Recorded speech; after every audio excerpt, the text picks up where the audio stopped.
Ikaze rero ku ijambo ry'umwimerere nanone mbaha ikaze karibu mbaha ikaze ku ijambo ry'umwimerere Germain Muhirwa. Shalom Bashem Adonai Elohim Eloheyi Avraham Yitzhak Veyaakov ba Yeshua HaMashiach maze anachnu cholochim lilochot hayom. Uyu munsi tugiye kureba iki? Tugiye kureba ubuhanuzi byimbitse, turebe imvo n'imvano y'ikibazo cya Iran na Israel, tubyinjiremo noneho mu mateka uko byamyemeze kera na kare Iran ikiyoboye isi kugeza amagingo igihagaze, ikaba igiye guhagama zamatse ibihugu Idomu ariyo Iso. Mbasuze rero mu izina ry'Uwiteka Imana ishobora byose, Imana ya Abraham, Isaka na Yakobo, kubw'umwami wacu Yeshua HaMashiach benshi bita Kristo. Nkuko mbibabwiye uyu munsi tugiye kureba iby'intambara ya Iran na Israel, twinjire mu mateka mu buhanuzi. Ba bantu bahoraga bambaza ngo ubuhanuzi bw'Imana ni ubuhe, bumeze gute? Kuko ngo bumva ubuhanuzi bwa Satani hirya no hino cyane. Uyu munsi tugiye kwinjira mu buhanuzi nyabuhanuzi, ubuhanuzi bw'Imana ukuntu ibintu bimeze. Mbanze nshimira abakomeje kwiyandikisha muri benshi cyane, ni iby'agaciro. Nawe utariyandikisha subscribe, kandeho like kugira ngo ubutumwa ubuhanuzi nyabuhanuzi utakumva hano na hamwe bugere ku bantu benshi, kandi wibuke ko ukuri kubohora imbohe. Kandi like tuzamuke rero, kuko ibintu tugiye kuganira uyu munsi nta handi hantu na hamwe ushobora gupfa kubyumva, kuko n'ubuhanuzi bw'Imana atari ubuhanuzi bwa Satani abantu benshi cyane bavuga. Utangire rero. Netanyahu aragira ati ni koko dukomeje kurasa Iran, ntidushobora gutuma itunga intwaro za kirimbuzi. Ibi bikorwa bizakomeza iminsi yose ishoboka kugira ngo duhashye Iran. Iran yakomeje ivuga ko ishaka kuzarimbura Israel. Ubu ngubu rero tugomba kubahagarika ubu, byanze byaba bitinze. Ntabwo dushobora gutuma Iran ibona intwaro, byaba ari akaga gakomeye cyane. Ni koko twakubise Iran ahababaza hose hashoboka, yaba abahanga babo bakora izo ntwaro, ibigo izo ntwaro zikorerwamo. Ntituzatuma ubutegetsi bw'akaga bugira intwaro z'akaga, oya, ntibizakunda. Ubu ni Netanyahu akakomeza agira ati iyi ni operasiyo yo gukubita inshuro intare iri kubyutsa umutwe. Intare iri kubyutsa umutwe, intare iri kubura umugara. Bishatse kuvuga iki? Wibuke ko kera Medes na Persia bari bafite empire, ubutware bwayoboye isi mu kinyejana cya 6, bakaba bari abantu bakomeye cyane. None ngo kuba bagihari bameze nk'abari gushaka kubyutsa umutwe kugira ngo bongere babe empire, bongere babe ubutegetsi bukomeye cyane uko byahoze bimeze kera. Ese ubwoko bwa Yuda buhurira he na Iran? Wibuke ko mpora nkubwira ko ubwoko bwa Yuda niba yabiraba bari muri Amerika, kandi noneho umwami Kuro Cyrus, wibuke ko ari we wavanye ubwoko bw'Imana mu bunyago i Babuloni, butahanwa i Yerusalemu kujya kubaka urusengero rwa kabiri. Israel rero bari abantu ba Israel bijya muri Israel b'uyu munsi baravuga bati mwana abantu tubareka bazongera bakore nk'uko byagenze, none bongere batahukana ubwoko bw'Imana ari bo birabura. Yuda uri muri Amerika n'ubwoko 10 buri muri Afrika bwabuyeyo. Nibyo bintu rero, ariko noneho akaba ari Amerika iri kurwanira muri Israel, kuko Israel karaga kari hariya, Amerika itahitizamo direct, kandi Amerika bari ifite bura bwoko bw'Imana bwa Yuda ari bo bari birabura. Barashaka ukuntu basenya hariya, noneho bakore wa mugambi wa ya karita nakweretse kugira ngo filime yizinge. Ese wa muntu niba warabishe warabatsinze, ese ni ukubera iki Iran bayishaka? Kuki kiriya gihugu, niba Hitler yarishe barabita ngo nibo bwoko bw'Imana, kandi nabo bakaba bari mu Burayi bafite igihugu cy'ahantu bari bakomokaga, yaba za Kazari hariye, kuki noneho amaze gupfa batavuze batereka dusubire iyo twaturutse, noneho bakajya kwigana hera muri Israel? Wibuke ko kiriya gihugu cya Israel nkuko nabikweretse hakoresheje ibyo bitaga Balfour Declaration, amasezerano ni Balfour yabaye mu 1917 wayareba, niyo yabajyanye hariya ahantu hagaro bakomokaga. None ikibazo kikaba kiti niba Hitler yaramaze gutsindwa yaragiye kuki batasubiye iyo bavaga? Ese iyo ntare bavuga isinziriye, operation y'intare isinziriye bari kuvuga no kubera iki? Nuvuga ngo Iran niyo ya ntare yami ifite ubutwari cyane na kare yari isinziriye, none ibiye kirageze bari kubona ishaka kuzamuka, barashaka kuyivuna. Imana yacu ya Israel rero ya nyayo niyo iri guhamagara Iran mu ntambara. Iran iri guhamagarwa mu ntambara n'Imana, nubwo Iran ivuga iti ntabwo ushaka kujya mu ntambara. Niba utazi aya mateka kuva kera rero uko byagenze, ntiwabasha kumva impamvu Iran bayishaka cyane. Kuki bashaka Iran cyane? Iran rero nayo ikomeje kwivuna umwanzi. Amerika iri komeza kubyihunza kubera ko niyo ibiri inyuma.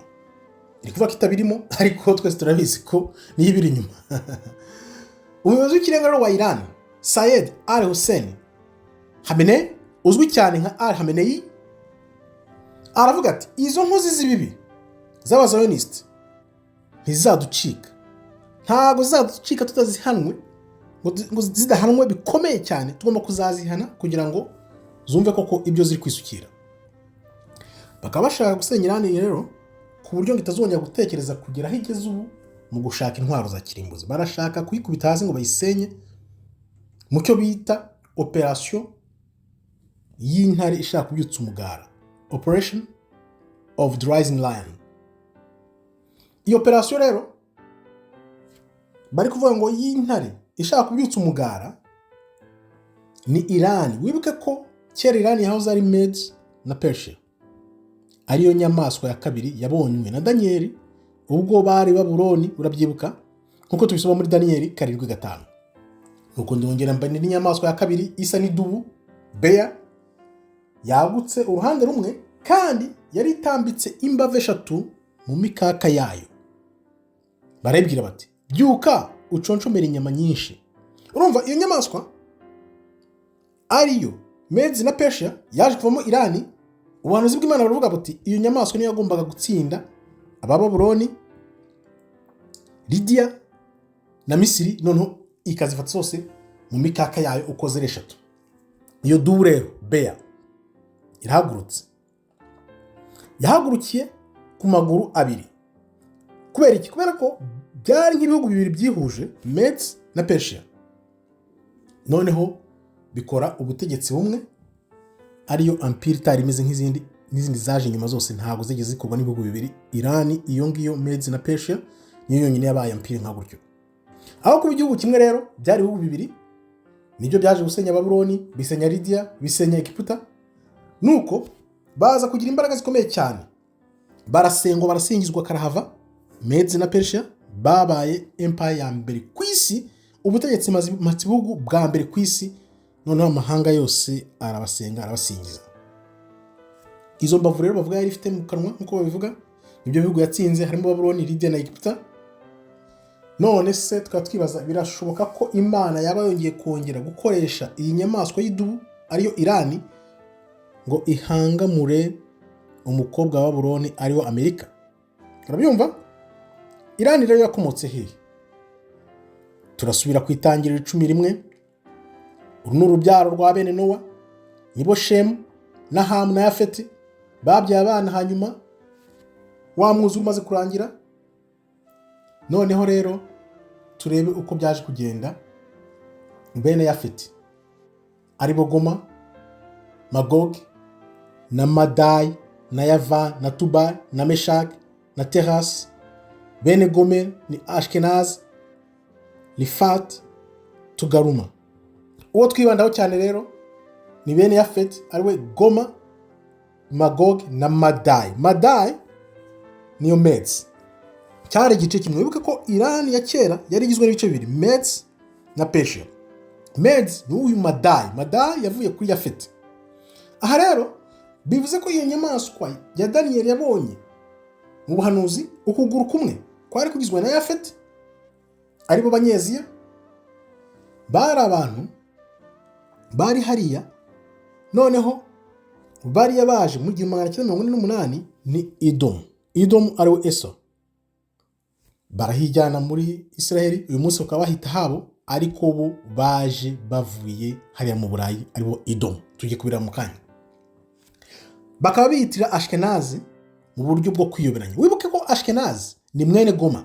Kugira ngo bajye muri kiriya gihugu bifate, nuko bagombye kwiyita n'amazina y'ubwoko bukomoka kuri Goma, aribo Ashkenazi. Biyita Ashkenazi, ubundi bo ntago ari Ashkenazi w'umwimerere wa kera, ahubwo baje ari Edom, barahinduka. Noneho kugira ngo bajye kiriya gihugu bagifate bikunde, bahita biyita Ashkenazi, kuko muri Bibiliya batubwira ko Yafeti yari kujya mu mahema ya Shemu. Nuko rero baje bahita basohoza ubwo buhanuzi, ariko noneho bibye izina ryande rya Ashkenazi. Ibintu byose bafashe ariya barabyibye, bafashe izina rya Ashkenazi kugira ngo byitwe ko ari bene Gomer bagiye muri Israel. Urabona ukuntu byagenze?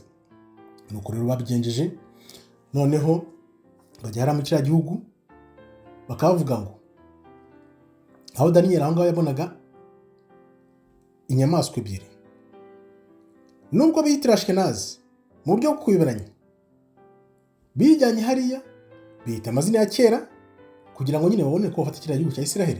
Urabyibuka ya masezerano ya Madagascar nakweretse, Ayibarifu ko byaje kugenda, uriya muhungu Hitler abica, akabi byabasunitse bibajyana hariya mu 1948. Urabyibuka neza. Baravuga bati rero byanze bikunze bari abantu bari mu Israel ngo nibo bwoko bw'Imana, ngo kandi bagomba kuhaguma, ngo kuko muri igihugu bahangwe n'Imana, ngo batangwe n'Imana. No, oya. Ikibazo uhita wibaza ahubwo, wakwibaza uti Edom, Eso, aribo bita Esau, Edom ari he? Niba tuzi ko bari abayirani bari hariya, abaraho bari hariya, abirabura wenda bakavuga ngo bari muri Afurika, nuko ariko bita ngo abirabura bose ubwoko bw'Imana ngo bari muri Afurika, n'abazungu tukaba tuzi aho bari, uwo bita Esau, ariwo Esau, Edom ari he? We ari hehe?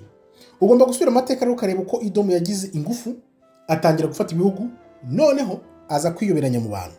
Ko abazungu baje kwiyoberanya mu bantu, Madayi rero, Madayi akaba ari wakomokaga kuri Yafet. Madayi niwe wabyaye Metsi. Madayi ni igihugu cya Aziya yo hagati, aribo ba Metsi nk'uko tubisoma mu mateka. Uribuka uko bakubise Iraq ku bwa Bush? Niyo urebye kiriya cyari gice cya Babuloni ya kera, none ubu bari gusatira Irani kuko ariyo yahoze ari Metsi na Persia. Nta gishya rero urabona ko amateka yisubiramo. Tujye mu Itangiriro 10:21. Na Shemu mukuru wa Yafeti, sokuruza w'urubyaro rwa Eberi rwose, nawe abyara abana. Bene Shemu ni Elam na Ashur, Arpakasad na Lud na Aram. Elam rero aha akaba ari we ugize kwa kuguru kwa kabiri kwa ya nyamaswa y'idubu Beya, ayo twabonye imwe Daniel yabonye mu buhanuzi. Urumva hari Madayi na Elam. Ukuguru kumwe kwari uko mu Banyaziya, ariko kwa Madayi n'ukundi kuguru ari ukwa Elam. Elam rero niwe wari Persia. Urumva igice cyamwe cyari Metsi, ikindi kiri Persia. Nuvuga ngo Irani n'ubutware bwari bugizwe n'ibice bibiri bivangavanze.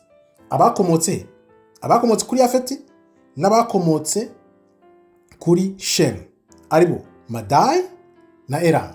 Urumva ko nicyo cyabugize ubwoko ubutegetsi bukomeye cyane, kuko bari bagizwe n'ibice bibiri bitandukanye.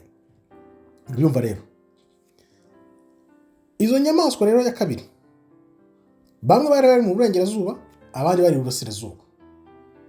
Ibyo tubisanga ha rero, tubisanga ku muguno wa Kuro wa mwami wari uyoboye Metsi na Persia, ariwe Cyrus, cya giceri nkunda kukwereka, aricyo bashaka kwigana ngo Trump bamushyiraho. Bira byose babishyiraho no kugira ngo bereke ko nimba Cyrus yarategetse Trump nawe arategeka. Urabona ko bakwereka ko Amerika ngo nyine niyo ifite power. Ni ukuvuga ngo twavanyeho Kuro tuzana Trump.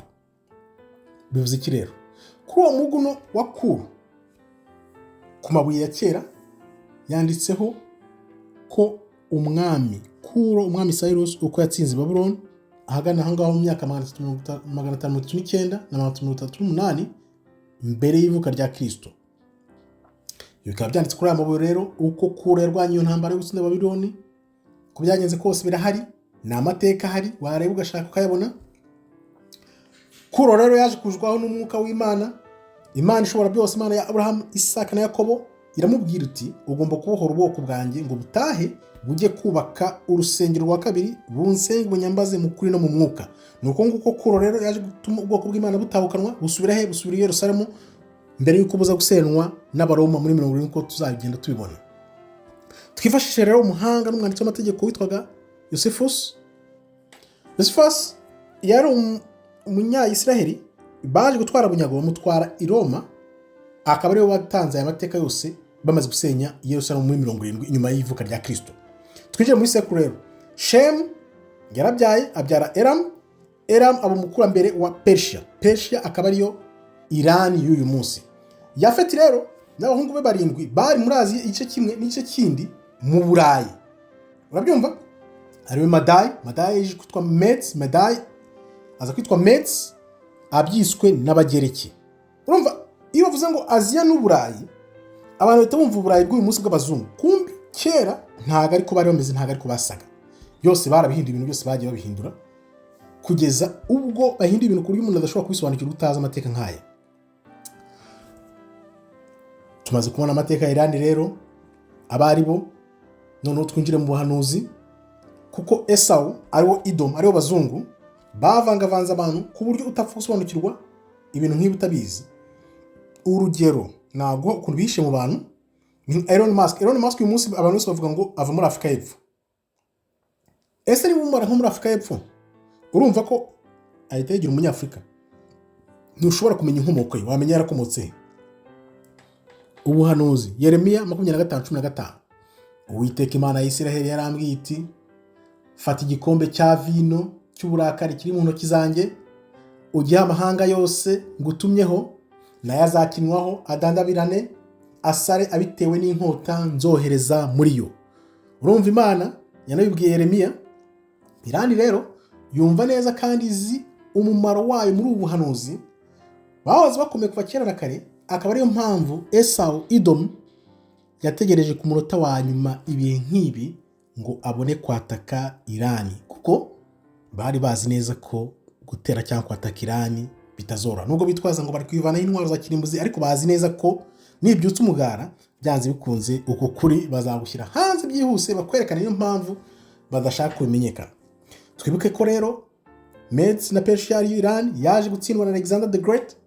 Umwe avuye muri Macedonia niwe wabatsinze, atsinda Medes na Persia, ariyo superpower ya mbere yari yarabayeho mu kinyejana cya 6. Noneho Irani ikaba imeze nkaho ubu ngubu ihanganye na Amerika, kuko Amerika yitwikiriye Israel, mbese iri nyuma ya Israel, ikora ibintu nk'umuntu byitruwe ko ari Israel kubikora, ariko nta Amerika iri kubikora. Niyo mpamvu rero bashaka gukora intare iryamye mu jisho ari Irani. Bari kuvuga bati intare, iyi operation bayise ngo intare, turwanye intare ishaka kubyutsa umugara. Urumva? Niyo bavuga bati turwanye intare ishaka kubyutsa umugara, hari ya ntare ya Yuda nayo iri muri Amerika. Ubwo wenda ushobora no gusanga ariyo bari kuvuga, ariko noneho kuko Irani ntabwo yari intare, ahubwo yari beya, yari idubu. Nuvuga ngo rero bashobora kuvuga bati bano bantu bo muri Irani, nimba Putin yarerekanye ko ubwoko bw'Imana bwarabirabura, narabikweretse hano Putin ari kubyerekana. Noneho rero nibikubitiraho noneho ko Irani ariyo yari Medes na Persia, bakaza bakabyemeza, nkuko Bashar al-Assad mbere yo guhunga nawe amaze no guhunga yarabyerekanye. Urumva ko Irani niza nayo ikabyemeza, bizaba birangiye, nta kintu kimwe bazaba kiramira. Niyo mpamvu rero ubona bagomba gukora uko bashoboye kose kugira ngo Irani bayisenye, amateka n'ibimenyetso bisibwe, ahubwo noneho bayita inkozi y'ikibi, ko ishaka umutekano muke mu isi, ishaka gufata ibisasu bya kirimbuzi aribyo bitwaje. Naho ubundi icyo bashaka ko kitamenyekana nuko Irani ishobora kugira iki kavuga iti dore twe gahunda turimo nizi, kandi uruhande dufite Imana, gahunda z'Imana uko zimeze turazizi, ntabwo dushaka kwemera ko bari Abayisiraheli bahindura amateka kuko bazi gahunda y'iriya Israel. Niyo mpamvu Israel wumva buri itaka yiriza ngo Iran ishaka kuturimbura, nuko bazi ko Iran idashobora gutuma baguma hariya ngo bahindure kiriya gihugu bakigira uko kingana, noneho ngo biyite ngo umugambi w'Imana urasoje, kuko Imana byanze bikunze iri kubihe. Ubu rero hano twari tuhagarikije uyu munsi, ejo cyangwa ejo bundi tuzakomeza tubyinjiremo neza, noneho wumve ibi bintu ukuntu bimeze, twinjire mu mpamvu neza bashaka gusenya Iran, uko bizagenda nuko ubuhanuzi bugomba kurangira byanze bikunze. Nzi neza ko benshi munyote ubuhanuzi nk'ubu ngubu, kandeho like kugira ngo kuri n'ubuhanuzi bigere ku bantu benshi cyane. Aya ni amateka twasasiraga, ubutaha tuzaza dukomeza rero twereka ukuntu noneho ibintu bigiye gufata intera, kugira ngo bari abantu noneho bagaragare neza ko atari ubwoko bw'Imana. Abashidikanyaga twabahaye ibyo ko DNA itemerewe hara muri Israel, tubereka byinshi cyane dukoresheje ijambo ry'Imana ko ubwoko bw'Imana bwarabirabura cyane harimo n'ubwoko 10 bwabure muri Afurika, benshi baracyabihakana. Yuda ni bari birabura bari muri Amerika. Urumva rero ko igihe kigeze kugira ngo Yuda n'ubwoko 10 buze hamwe bukore yango nimwe mu kuboko kw'Imana n'iby'Isiraheli iri kurwana nabyo, kugira ngo bidasoza. Wibuke ngo urugero Israel ni iri kwendereza yataka Iran, nta Iran ari kwataka Israel, nibo babitera buri gihe, nibo bitanye. No kuvuga ngo bari kureba bakavuga bati bano bantu nitubareka bakagira imbaraga bakagira ingufu, amateka turaza ko byagenze. Batsinze za Babuloni, batsinda za Lidia, batsinda Egiputa, batsinda ibyo bihugu byose byari komeye kera cyane. Nitubareka bakagiriza intwaro uko byagenze, murabizi niko bizongera bikagenda. Ntidushobora rero gutuma bagera kuri uru rwego kugira ngo noneho uko kuri gusobanuke.